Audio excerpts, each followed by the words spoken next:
legendary Jarrett of USA Today, and once again he asks the question of the moment, which had to do in this case with Louisville quarterback Lamar Jackson, who I feel like calling Rubberman, but that's another story.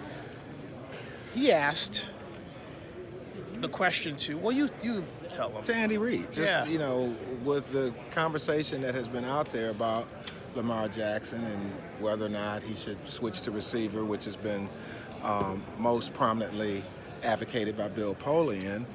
I just wanted to get Andy Reid's take on it. And I figured he would say kind of what he said. He laughed it off. It made me really feel like, what an oddball question. But when you think about Andy Reid, of all coaches, I mean, he has been one to take quarterbacks that are not necessarily conventional and work with them. I mean, so Andy Reid had Donovan McNabb. He had Michael Vick. He did wonders with Alex Smith, and now he's got another young quarterback in Patrick Mahomes. So he's probably not the one to expect to say Lamar Jackson should be a wide receiver. But to hear him kind of maybe you should have asked Elway. Well, perhaps. Maybe I should have. But I have to say, I was telling him off camera, because he didn't know this. I went back through Bill Polian's history of black quarterbacks and evaluating. He said he's never once said anything great about a black quarterback coming out of college. Wow, that's amazing. Yeah. Cam Newton, he was down on him. He never even wanted to talk about Michael Vick. This is all documented, folks. Tyrod Taylor said Tyrod Taylor had no future with the Bills. Then Taylor did well. Then he says, oh, well, he's okay. And then he didn't do well, and he goes, well, he's got some issues, right?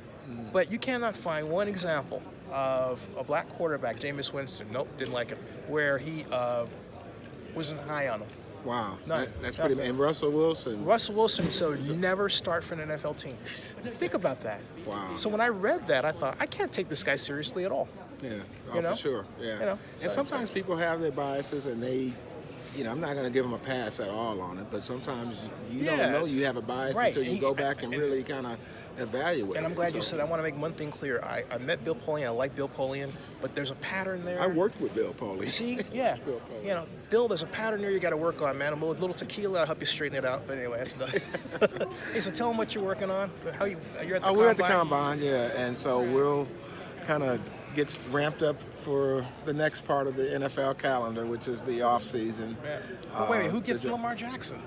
Oh, goodness. I'm not at that point where I can even begin to kind of speculate. You got to come back. Dude, I'm just 2 weeks from the Super Bowl. I have not been spending my time worrying about who's going to draft who.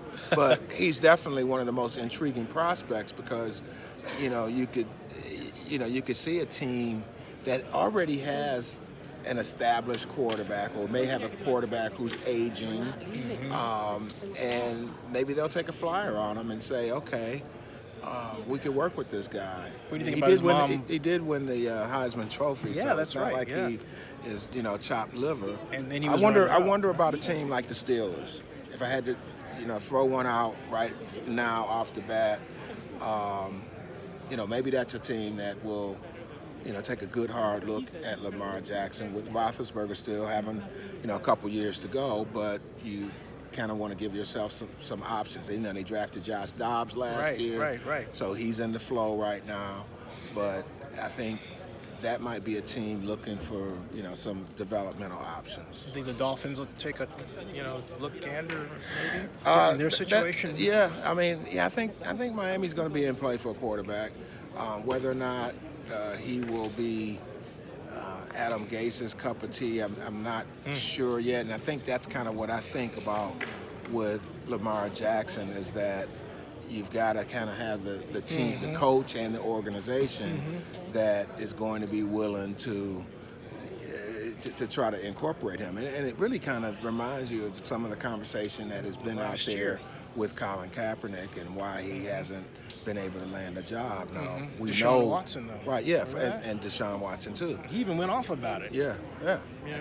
Oh, no doubt. And so I think that's a legitimate question, if you will. But I mean, if you got any value as a coach, you should be able to take a great talent and figure out how you could get something out of that great talent. Yeah. And so I think a lot of times it's a cop-out when teams say they don't want a guy just because he plays this position or that position. Because look at like a guy like a Dak Prescott with the Cowboys. Right. And some people would have scratched him just because of the style of quarterback that he is, and right now he's a winning quarterback. At least he had a great rookie year and not a good year without Zeke Elliott. So we'll see where he goes. I think, and this is off topic from what you asked, but I think Dak Prescott's going to be one of the more intriguing storylines going forward. I quite agree. You get Zeke back, and you look at their offense and you say, okay, we know what we can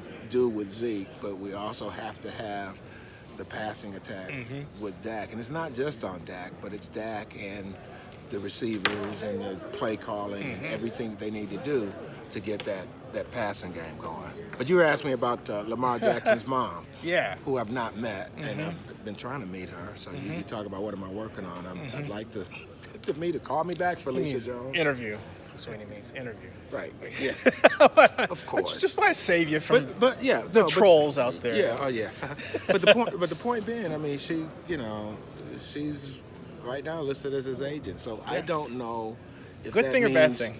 Well, I don't know the depth of it. It sounds Vince youngish to me. Yeah, Remember Vince? a little bit, but but Vince did have an agent.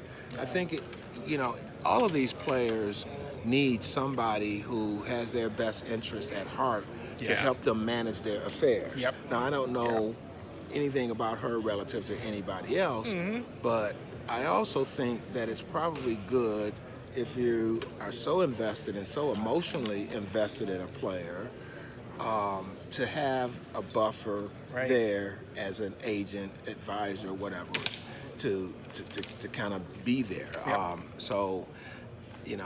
My initial reaction was, with some hesitancy. Sure, right. And so, like I said, I'm going to be interested to find out if, she's going to head, Team Lamar, and then have some other people bring their level of expertise in to supplement what she does. So it could work a lot of different ways. And you think about it. Peyton Manning had Archie Manning, right? Now Archie Manning was not his agent, and Eli has Archie as well.